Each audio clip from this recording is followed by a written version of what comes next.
Attention to all SSS members at pensioners, para sa mga nagtatanong, Ang tanong po niya, need ba talaga i-update ang disbursement account sa SSS kung updated naman yung contribution naming buwan-buwan? Sa video na ito, pakitapos hanggang sa dulo para malaman ang buong impormasyon.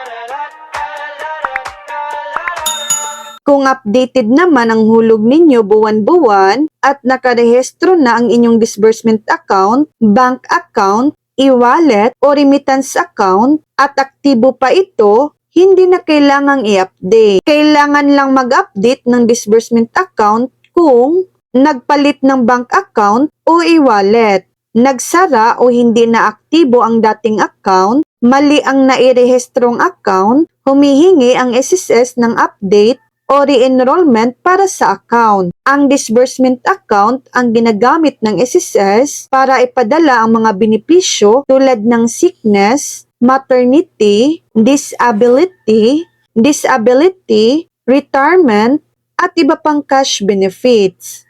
Ang paghuhulog ng contribution ay hiwalay sa pag-update ng account na iyon. So yan lang po ang latest update.